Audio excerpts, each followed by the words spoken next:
Hi everyone. Welcome back to the London Football Show. It's the 23-24 season preview. But before we go into the season's predictions, we'll start off with the summer transfer window. We'll start with James, West Ham. How, like, your thoughts on the transfer window overall? Are you happy with it? If not, what other areas do you still think you need reinforcements in? Well, good job we waited till now. At least we signed one player who apparently is a very good midfielder, Mexican, I think. What's his name? You have to pronounce it for me. Edson Alvarez, yeah, Edson Alvarez. Alvarez. So he's from Ajax. So Good he had a player. couple of good seasons with us. Done well. So that's the only signing so far. Declan Rice was always inevitable. We knew that. Uh, the only downfall or the doubt was whether Arsenal would pay the money, but eventually they have. So that's a good signing for them. We're just waiting around now. We're not really getting the players we want. But then if we end up by Saturday and we get Ward Prowse, which I believe he's on having a medical at the moment, maybe Maguire, not everyone's first choice, but Maguire as a third centre back, we play three at the back. And then maybe, we could do with one or two more. I wouldn't want to lose Paqueta just in some sort of deal to get Palmer from City. Be nice to get Palmer just on loan as it stands on his own. That'd be a good addition. We need a striker. Skamaka's gone. So we need a striker really to come in. But then you sort of, I don't know, is West Ham attract? But I think a lot of it is, they're just not quick or decisive enough. You see players going for so much money. Well, West Ham can afford it now, so they need to dig deeper and just go for it. We end up with the guy we got today, Ward Prowse, Maguire, and maybe one more, then it's not bad business in the end. But we kick off on Saturday, So, but other than that, there's a few players that may be leaving in the next few weeks, like Cresswell. Cresswell and Ogbonna could be going to Wolves. Ogbonna now could go to Wolves because Mark Robson, who's the under-23 coach for West Ham, has just left the club. He's gone to Wolves with Gary O'Neill, as far as we know, as part of his backroom staff. So they were already interested in Cresswell, but the likelihood is they might get Cresswell and Ogbonna. So it could turn into a bit of an old man's club down at Wolves of ex-West Ham with Dawson already there. So, but no, other than that, I don't think we lose any more players. Okay. Rosanfon, Man United. Yeah, it's been a typical summer transfer window, to be honest. Not much signings. I guess we signed Mount early on, Anana towards July, and then recently we announced Hoyland. Am I satisfied? I don't think so. Especially given what Ten Hag was able to achieve last season with, I'd say, half a transfer window since he just newly joined. I think we could have gotten better players, especially for paying 75 million for a player at least I'm not very familiar with, or is not of the caliber that I would expect to buy for 75 million. Mount's a good signing. I was happily going to co-sign Mount. I would love to have had him. Yes, things at Chelsea might have not gone well, but he's a quality player, and I think if Ten Hag can bring that talent out of him, I think it'll be one of the best signings. But no, I'm still skeptical. I'm still skeptical on Onana. I know people praise him, but I need to see how he does, and then I'll give him my honest thoughts and opinions about him. But overall, it's not been really there's not been much activity. It is typical United for us to do everything last minute and then having to inflate our prices because it's last minute and it's because Man United, you've got to up the price because you're dealing with us. I'll be interested to see how these last few weeks go. Okay. Chelsea now. I was just checking like sort of what's happening the latest. Like I don't know if this Caicedo deal is gonna go through.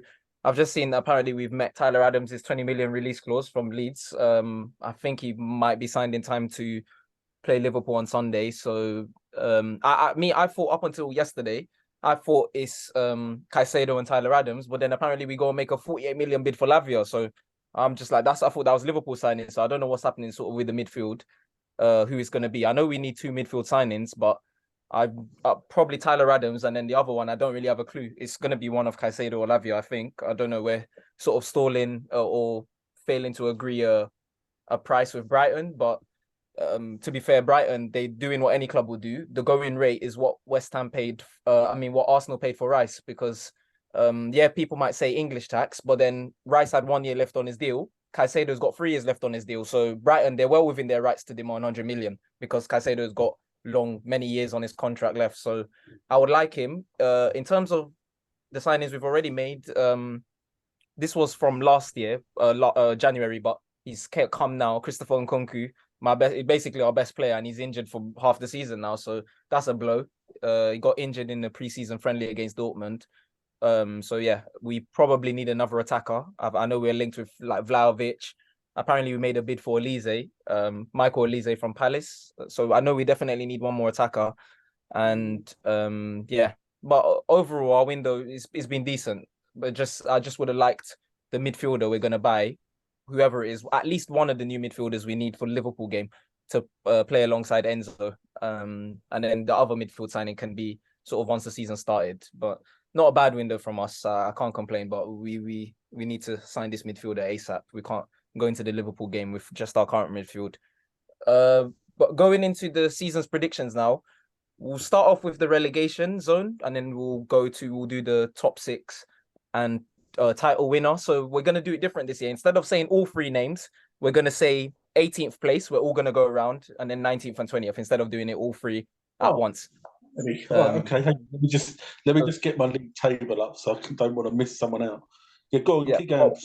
I'll go. So yeah, whilst you check that, I'll go first. And 18th place, I'm gonna go for a team James has already mentioned. In this episode, I'm gonna go for Wolves, Wolverhampton Wanderers. I think 18th. What, to go down? Ooh. Yep, Wolves. Yeah, I know Wolves. They don't have goals. They don't have goals in this team, and like I know they're signing Ogbonna, Cresswell, but they're not really reinforced too much in their attack, and they goals. Obviously, the manager's gone. Lopetegui saved them. I don't know. I'm not convinced with Wolves. So yeah, 18th for me. Razanfan, if you want to go, whilst James is still thinking. 18th. I'm gonna go with Everton. I haven't seen much activity from them. I feel like they've been dodging relegation for the past few seasons. I think it's inevitable they have to go down. I think out of the seasons, I think it's this one. I think they'll finish 18th. It's tough. I think, because I think I've got 2 who definitely go down, so I'm putting them 19th and 20th. So it could yeah. I think that's what I've done. Yeah. It could be sort of like, I was sort of thinking possibly Bournemouth might struggle. I don't know too much about their new manager. I think Wolves will be all right. I think Everton's a good shout. But then I was trying to think out the box and sort of thinking maybe this could be a bit controversial, because I'm thinking like Brentford might struggle a bit. You know, if they lose their goalkeeper and they've got no Tony up front, I just sort of think like, have they just pushed it? This would be their 3rd season in the Premier League in a row. Like, so they would be my sort of like, you know, maybe to go. But I think I'll go Bournemouth. If you're going to push me for an answer for 18th, I'll go Bournemouth. Okay. Come back to me. 19th, Sheffield United. Sheffield United, I think they're going back down straight away. And then obviously another team below them is going to be pretty obvious. Yeah, go on. Yeah, anyone can go next. 19th place. For me, Nottingham Forest. Okay. 19th. Me personally, I'm going to go Bournemouth 19th place. As that's I mentioned earlier, I don't see them surviving, not this season. Very good. I hope Sion's writing this down. Oh, no, don't worry. We'll come back to I'll write it down after the show. Like during the show, we'll talk and then I'll go back and rewatch it. And 20th Luton Town. See you later. You're gone. Yeah. Oh, that's my about it. Oh, yes. Luton Town, man. Sheffield United and Luton. Burnley, Vincent Kompany, they're the only newly promoted team that I think will survive. They're the only ones. Right, okay, yeah, good on you. Gone. Was that fun, James? I'm going Sheffield United bottom for me. I'm going to go Sheffield United bottom as well. I don't think Luton Town will get relegated. I feel like, for me also, just to put it in there now, I think that might be a dark horse. They might not overachieve as much, but I think for the size, the caliber of the team, the whole infamous stadium situation, I think it'll be a good story for them. Oh yeah, no disrespect, no disrespect to Luton fans. They will take 17th right Oh, now, and just 100%. celebrate the season. 100%. Yeah, they'll take So 17th I right think now. I think it'll be a tough one. I think this season's relegation will be tight. Yeah, I forgot all about Definitely it, but I Sheffield. agree with them. I think their stadium will be good. They will win and draw quite a lot at home. It's just if they can pick up away games. But man, yeah, I forgot about Luton. Bournemouth might have survived them because I would have gone Luton, Forest, United, Sheffield United. But anyway, go on, done now. Okay, we'll move to the top end of the table now, top six. So we'll start from six and work our way up to first. Oh, Jesus, I can't like this way. Go on. Yeah, Right. go on, something. If you've, I don't know if you've had a chance to think about it too much or Sixth, six Can we place. go I've top sort of got a four? rough idea. I've got an idea of my top six. sixth, I'm gonna Can we go go? Pardon? Oh, I'm no, gonna go go Sorry, on, go James. on. sixth. Oh, okay. For me, Aston Villa sixth. Been really Who did impressed with them. Recentrad go for? Newcastle. Yeah, so you've gone for Newcastle. someone sensible, where Sion's gone for someone. Yep. Yep, I've gone for Villa. I'm just trying to put It's like in me like saying West outside Ham. the box. It's like me And saying outside the West box. No. I've been looking at Villa. I've been sort of like seeing some of the signings they've made. Three, four good signings. I don't know where you're going to fit your Chelsea in. Yeah, Villa six for me. Sixth place for me then will be.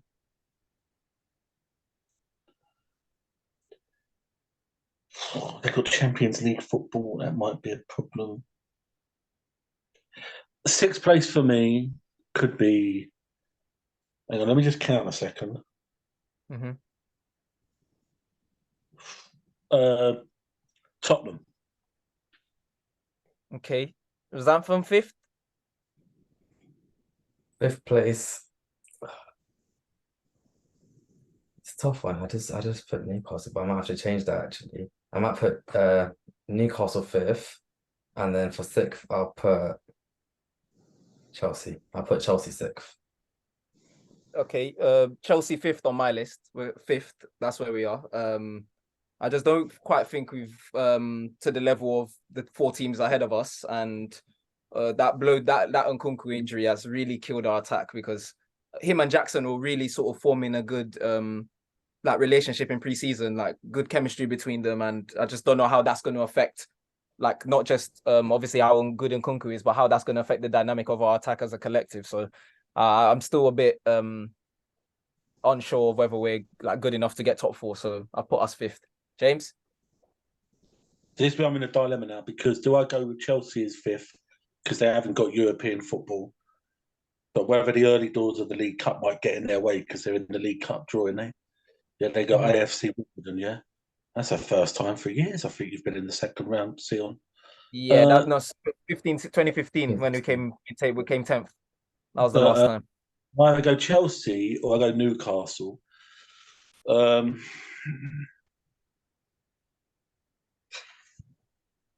Because if I don't go Newcastle, then I'm thinking they're going to finish below Tottenham. No, Yeah, I'll go Newcastle. I'm going to go Newcastle. I'm going to stick Chelsea 7th or 8th. Sorry, Sion. Yeah. Fourth, I put Liverpool. I'm still. I know some people have said Liverpool. They expect them to be like challenging again, like maybe second best to Man City. But I'm not sure. I'm not sure about Liverpool's midfield. For me, when Fabinho was there, they needed two defensive midfielders, and now he's gone, and they basically got no defensive midfielder in their squad. And I don't know. I know the window's still open, but ideally, you want sort of these key positions. Defensive midfield's very one of the most important areas of the pitch. That's where games are won and lost in that midfield, and they're going into the season with no actual like certified defensive midfielder, which for me is a joke. And I don't know. I heard rumors like saying Klopp might leave like next season after this season. I don't know if that's true or not, but if I was Klopp, I would be getting really frustrated with sort of key positions like this. And FSG, I know FSG they're coming under a lot of scrutiny right now. So yeah, Liverpool they're fourth in my list for this season. Xanthan? Yeah, I'm gonna go fourth as well. I totally agree with Sion. I think midfield is still an issue. it was still an issue last season, but I think, or the season before, but it's just their attack carried them. And even the defense, I'm not, 100% certain on. I think Van Dijk is starting to go past his prime. He's still good, but he's not at the peak of his career no more. And I think the current replacements for the Fabinhos, Hendersons, I think it's just not good enough. Not yet, anyways. I think McAllister, maybe give him one more season or 2 seasons to get him fully there. In terms of attack, they've already got the attack from last season. Gakpo, Nunes, Salah. They've got plenty of people in attack, but the midfield, as you mentioned, it's not reassuring for me. So I think I'm going to go fourth as well. And Razanthan, before I ask James, he raises a good point. With the defense, Liverpool, they've not signed any centre backs, so they're one injury away from being back to using Joe Gomez, who like Liverpool fans want gone, and it cost them against Real Madrid in the Champions League. And Matip as well. His legs, Liverpool fans, they're telling me his legs are gone. So if Konate or Van Dijk get injured, you're back to the Gomez, Matips, and like they're telling me they're finished. So I don't know. I'm not really convinced by Liverpool. Their attack, one of the best in Europe. That's the one end of the pitch where I'm like, okay, this is like sort of certified, but everywhere else on the pitch, it's goalkeeper. For me, it's goalkeeper, then a massive hole and attack. That's Liverpool when I see them like sort of right now. They can outscore you, but I don't trust the spine of their team this season is Route 1. Yeah. James? Fourth place. Yeah. Arsenal. I think. Okay. Elaborate. I think they do well, Arsenal, but I think the pressure will get to certain players. I think Jesus is out at the beginning. I think if they get the Brentford goalkeeper, that could cause a few problems with both goalkeepers trying too hard. And when you try too hard as a goalkeeper, you make a couple of mistakes. The pressure gets to you because I think you're anxious because you know you've got to perform to keep your place. I think there's that air of sort of like, I don't know, not just with the fans, but watching a lot of Arsenal, watching a lot of clips around their training ground. There's a little bit of, and I know you've got to have it, you've got to have a bit of arrogance and a bit of swagger and a bit of this. But for me, it's borderline and a bit sort of like they're already there. All they've got to do is just match City in the signings of players, match City on like when they play home and away, and they've got every right to think they're going to win the league. I think they might have a bit of a fall. So I'm putting them fourth. Okay. Razanthan, third? Third, I'm going to go with Arsenal. It was a tight one between third and fourth. I think, definitely, in my opinion, either one of the two will finish third or fourth, Arsenal and Liverpool. I think those two positions are fixed. Arsenal, they did very well. But I think with the addition of Champions League now, I don't think they can handle it. I think you got to remember some of these players have never even experienced Champions League, let alone, playing it, even if it was a season or two. So I think this will be a whole new atmosphere. I think even the fans will feel a bit different about it. What was it, 2015, 16, or 16, 17 since they last played it? So as I mentioned, yes, they have the arrogance, but I think they might feel a bit overwhelmed or the confidence might get to their head too much and it might drop. So, and it's due to speculation, we don't know how Arsenal as a team are gonna approach the season, but as a business owner, they need to go all out, whether it's Premier League, Champions League, Carabao Cup, or FA Cup. There's no nonsense about, we decided to get ourselves eliminated from this competition to focus on one season, focus on the title. That can't be flying around this season, not especially with Champions League. We heard those excuses last season. That can't be happening this season. So if they really want to compete on all fronts, they need to be ready. And also Champions League is such a prestigious competition. You don't want to be telling your opponents or rivals that you're not serious about this competition or getting knocked out early, because it is the Champions League. Teams that you might not respect or aren't as good as you on paper would turn up. If you look at the top four this season, it's not the greatest. I think we've got Newcastle, Celtic, but the mentality will change just purely because it's Champions League. Teams will want to turn up because it's Champions League. And I think Arsenal aren't ready for that yet. So for that reason, I'm going to go Arsenal third. James? What, third place? Man United. Man United, third place. have a good season, do really well, maybe win a cup again, like a domestic cup, maybe have a good run in the Europe. But third place for me. Yeah, Man United in third for me as well. For pretty much the same reasons. And then I'll start off with second, which will obviously leave first. Everyone will know. Second, Arsenal. So first, Oh, yeah. So Arsenal second, and then obviously you know who that means first for me. I do like Arsenal. I like this sort of the midfield. I think Partey and Rice. I think that's a very strong midfield pairing. Arsenal defensively last season, that was sort of their Achilles heel. Going forward, attacking wise in the league, they had no problem. They didn't score that many goals less than City. I've been really impressed with Timber from what I've seen of him so far. Pre-season and the Community Shield, very good signing. And Rice, that's sort of the spine of their team, sort of the defensive side of the game, which I think was their Achilles heel in the league. But in terms of, as Rosanfan said, like Champions League, I don't know how they'll fare, but I think over the 38-game marathon, I think the Premier League, I think they've got a very strong, I'll say maybe 15 sort of players, 15. But beyond that, maybe they don't quite have like 2 players per position, but I think they've got enough depth in certain areas to maintain what they did last season. But I'm not sure if they'll go that step further just yet. So Arsenal runners up for me. Then that leaves Man City first. Rosanfan. I'm gonna go United second. It's a weird one because I'm literally going United purely because of process elimination. I don't think we've done enough in the transfer window to compete, but I could be wrong. Haaland could be the next Haaland. I don't know. Apparently, they started comparing him this season in the transfer window. If he does produce 30 goals a season, then I do expect him to be having a huge impact.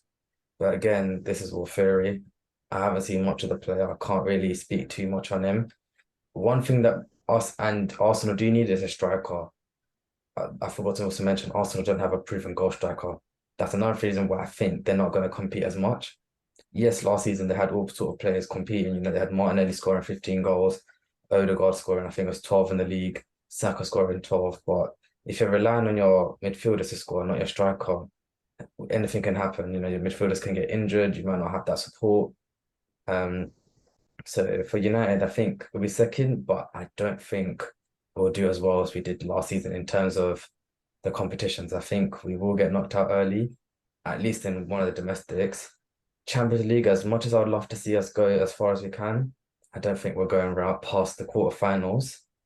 Not until I see at least what this team is capable of. I think due to getting knocked out of these competitions early, by default, we will just focus on the Prem. So we should be able to secure second. And first is Man City. I think no one's going to be competing with Man City, at least not this season anyways. I mean, there's Arsenal, I think they needed that striker to compete. They haven't got that striker yet. They're not going to compete. I think no one can touch Man City right now. I think they're in great form. I mean, their confidence is going to be always at the most high. Just completed a treble, Champions League winners. Haaland in the form of his life. De Bruyne is still performing at such a late age as well. Still buying new players, still able to hold players. They might get Paquetá from West Ham now, I'm hearing. So it'll be interesting. But I think, yeah, I don't think anyone will be able to test the waters. I think regardless of who finishes second, I think the max they can get to City is 5 to 8 points. I don't think they can close the gap any closer than that. James? Well, second for me is Liverpool. I think Klopp can't afford to have another bad season. I think he's bought a couple of players. I get what you're saying about the defence, but I think they'll be free-flowing even more. I think they will push who I think will be first place. And I think they'll see off the likes of Man United, Arsenal, and all of that. So for me, first place, I should have remembered them, maybe Luton Town. I don't know. But obviously it's going to be Man City in first place. I don't like the biggest point that you both made in a roundabout way, both saying it differently, is the fact that the reason Man City will still win the title is that they can afford to get injuries and still have a strong team.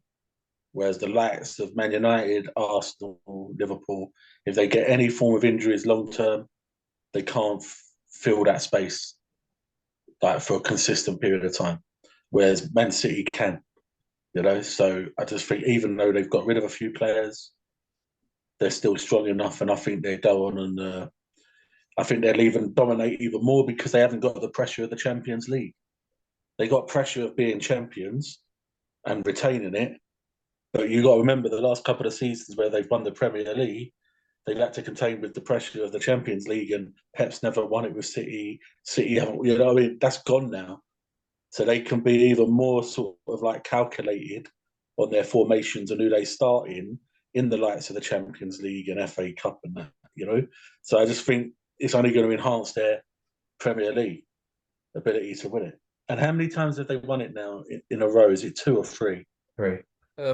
Free. They'll be the first team to 4-peat in Premier League era. That's what I mean. If they win this year, that's 4 times in a row. Yeah.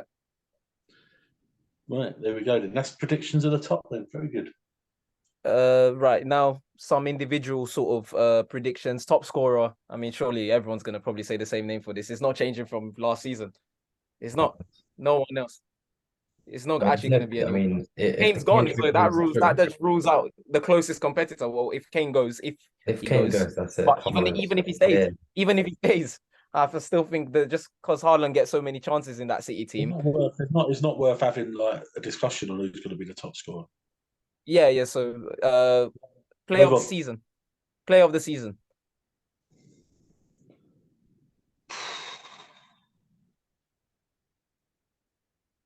I'm gonna go boring. I'll be honest. I'm gonna keep it very boring. I'm gonna say Kevin De Bruyne.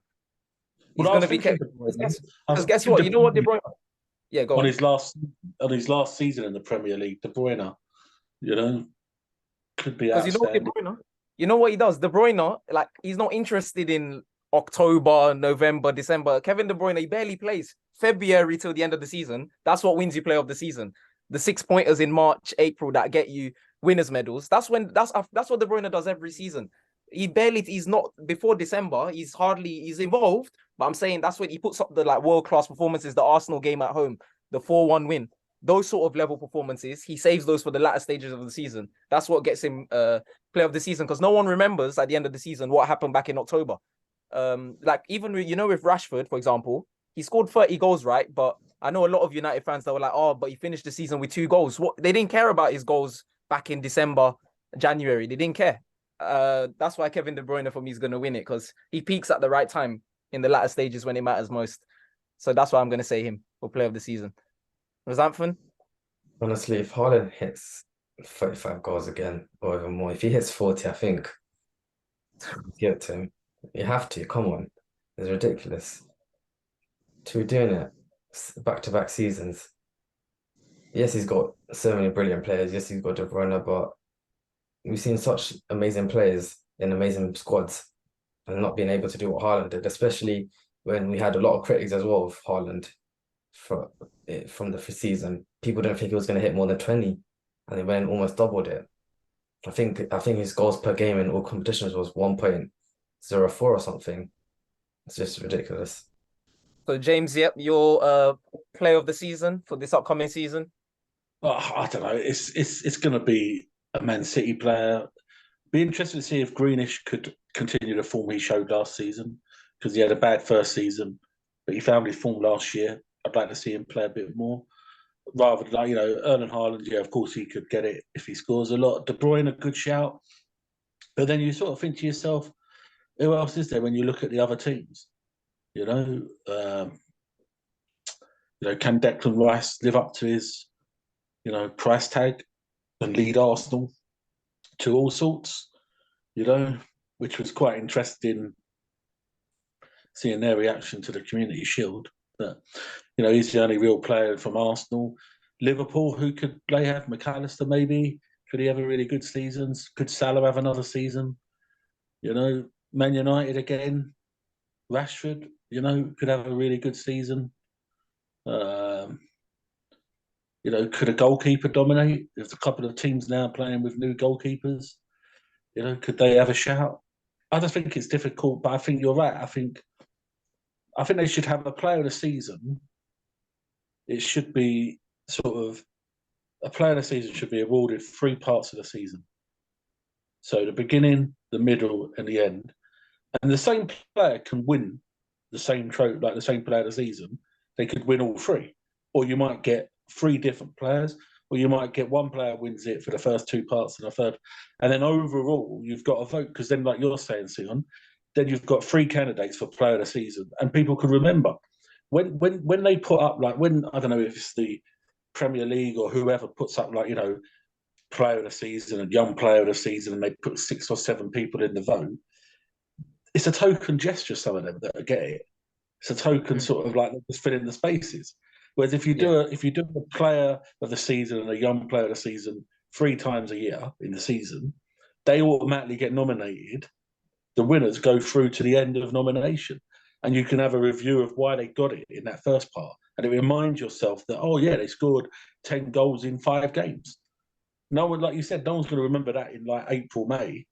Yeah. They don't remember what's happened in the last 2 months. So that's my theory. That's my idea, that I think they need to adapt and take with. But it's like anything. You do a player of the season, unless you're involved in the club. Like, I remember running like school teams with you lot and running Sunday league teams. I'm keeping statistics all the way through the season. So, like, despite, I remember one year for a Sunday team, everyone thought this player was going to get it because he scored all the goals. Well, but he didn't get like 8 or 9 out of 10 every game, whereas a consistent player did. So they were my player of the season because I'm looking at the whole season. So that's where I think, unless you're involved in the club, you don't. If you're like just somebody who's voting and a fan, that's why I don't know. I don't know if it's the London Evening Standard Awards or it might be the Players Player Award is voted like even before the season's finished. It's like voted in sort of March or April, I think. April. Yeah. But anyway, I don't really care at the moment. Could I sit here and say it will be Harry Maguire? Could be the player of the season. It could be James Ward-Prowse. I don't know. It certainly won't be, Ben Rama. I'll tell you that. But anyway, go on. Let's finish up this. Yeah. Just a no. This is. Can I just add something? Oh, Stat. While I think of that. Yep. I just said Stat, who's a good friend of mine, who's a season ticket holder at Dagenham and Redbridge, and even sponsors the games at Dagenham and Redbridge. Good man, Stato. But no, just to say, because you two got your teams in, because you've put them in like the top 6. Can I just say where I think West Ham will finish? Yeah. Because obviously we've all put Man United and Chelsea in, although I don't think I put Chelsea in my top 6. I had them 7th. I think West Ham will finish a good, respectable 9th or 10th. And they'll have moments where they're doing really well. They'll have moments where they won't. But I think they'll be consistently all right, not as bad as last season. But anyway, go on. What we finishing or what we? Yep. So before we go into the game week 1 predictions, flop of the season player, Rezamphan. Don't know if you have anyone in mind. Oh. Who? Sorry. Well, who? Flop of the season. So who's going to be sort of the most like underwhelming? Could be a new signing or could be a player that's still. Ross Barkley, Luton Town. Oh God, I don't know. Flop of the season. Depends on what your expectation is. Kai Havertz for me. Kai Havertz, big money. He ain't gonna play. Kai Havertz ain't playing. Odegaard, Partey, and Rice straight behind him. I think Arteta's gonna quickly realize that, you know what, this is, when they start rotating, but when you get on a winning run, when you don't want to change like a winning formula. If Arsenal go on a run, like something similar to how they started last season, Havertz, he's going to barely kick a ball. He'll come off the bench last sort of 10, 15 minutes. I don't even think he'll get to prove his worth. Like 65 million, because 65 million, you expect that player to be a certified starter in the team, but Havertz doesn't get into Arsenal's best team. When Jesus is fit, it's Jesus, Saka, Martinelli, and Odegaard, Partey, Rice, 4-3-3. That's the 6. Who did he used to play for, Havertz? Used to play for my team. Oh, that's right, because you're so animated on this question. You've been waiting all podcast for this one question. No. I've lost Declan Rice at West Ham and I've not been that critical. No, mate. I'm absolutely delighted. I'm absolutely delighted. All podcasts just to get that feeling in. I'm absolutely delighted. By the way, in playing season, you'll be regretting it. By the way, no, I'm absolutely listen. Kai Havertz. I know a lot of Chelsea fans. They live off the goal in the in the final that he scored 2 years ago, but he's been, without doubt, he's been one of our worst signings. He's a flop. He's goes down in Okay, give someone else a chance. I don't one know. of our 10 worst signings. So I certainly won't be missing it. So that's a myth. That's a myth, everyone. For everyone that just heard that, I couldn't be happier to see him. I'm more worried about Mount. I'm worried about Mount doing well at United. In fact, like I think Mount will do well. But yeah, flop of the season. I don't think there's enough time for me of a seven to answer the question now. There's loads of time. Loads of time. What was the question? Flop of the season. Flop of the season. Yeah. I'll give you an answer. I'll give you an answer. It could be controversial. Yep. Harry Kane, if he stays at Spurs. Ooh. Could be another season without a trophy. Oh. what about the 30 goals? No, that don't matter. That don't matter. Mm. Are you telling me he's going to base his whole career of just being the leading top scorer in the Premier League? Probably, yeah. I think they should make some sort of individual trophy just for him to have in his house. The geezer, Harry Kane. Listen, on my life, right? I was having this discussion the other day, right? Harry Kane is a natural goal scorer and is a fantastic player. Don't get me wrong, and I rate him very highly as a striker. But he can't stay at Spurs the whole career. Okay, he's got so far with them. He was at Leyton Orient. He played in the Leicester Watford game. Yeah, with the Almunia save and all of that, right? Yeah, he's been on loan. He's played, right? He can't end his career with no trophy, surely. A man of that talent. He would have time to go to Bayern Munich. I'm hoping by the time people watch this, he's gone. But we all know he's not going anywhere. He's going to stay at Spurs. We know that.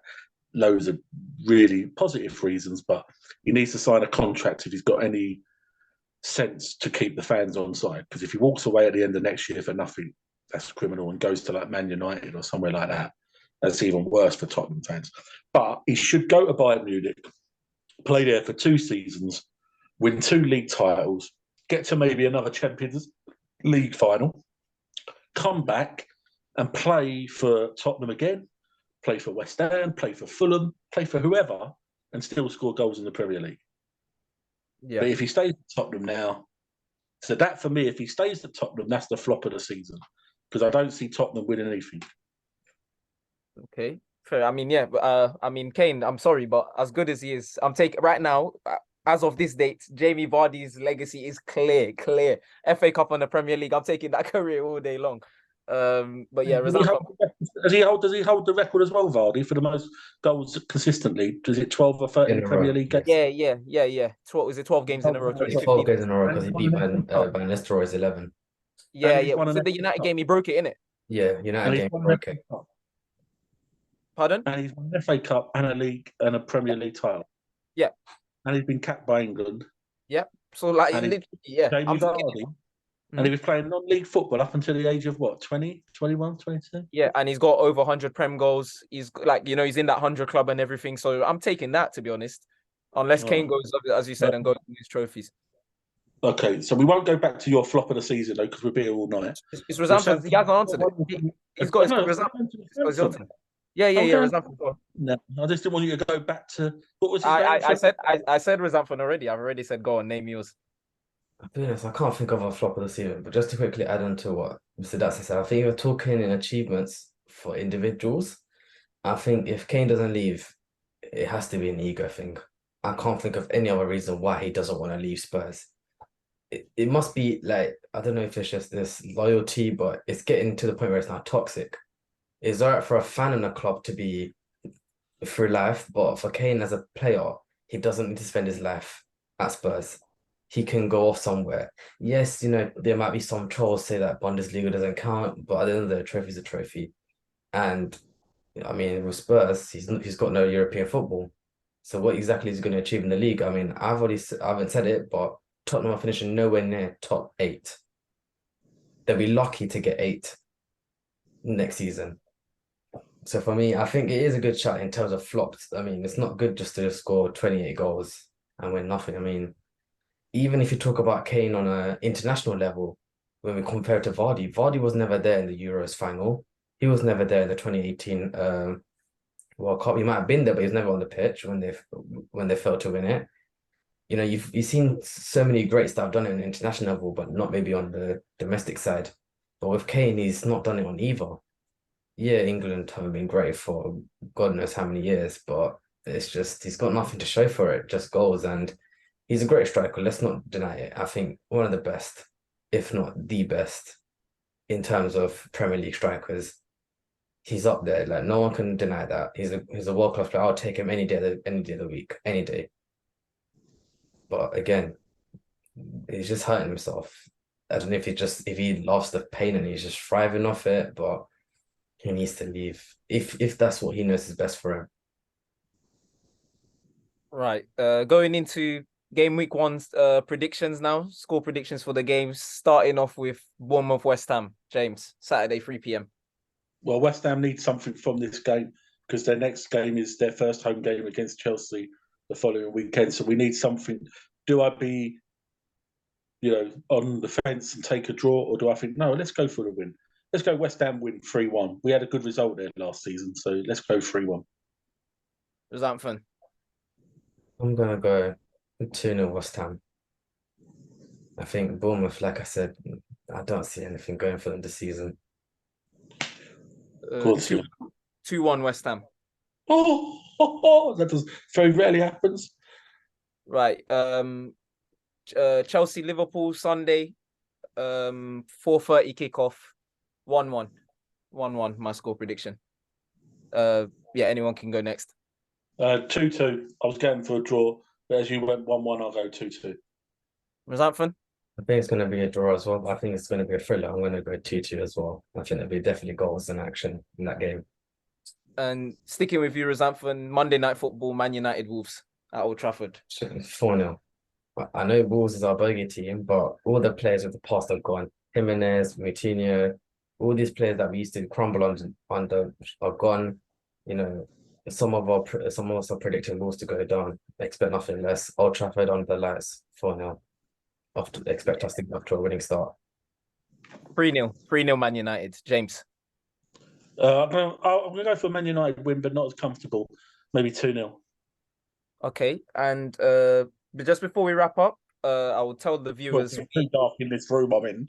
Go on. Before we wrap up, tell the viewers that we're going to be planning some sort of score predictions, league table amongst us throughout the season. But me, Rosanfin and James, we will discuss that and let you know the format and everything and how the winners will be determined at the end. So keep an eye out for that, and we'll mention it in either the next episode or the one after that. So keep an eye out for that. But anything else to add before we wrap up? Yeah, can I just add something quickly? Yeah, On behalf of us all, let's just wish the England's women team good luck in their quarterfinal. Let's hope they progress. And who knows, they could win it. So many teams have dropped out now and been beaten. It's an interesting World Cup out there in Australia and New Zealand. But good luck to England. Stunned by USA. I'm stunned by the USA, to be honest. Yeah, they're done. They need to revamp that squad now. Shootout was unbelievable. Penalty shootout. But anyway, good luck to England Lionesses. Go bring the trophy. Rosanfin, anything to add? Final thoughts? That's it. All right. Well, thanks everyone for watching. Like, subscribe, and share. And we'll see you throughout the season. Another 9 months.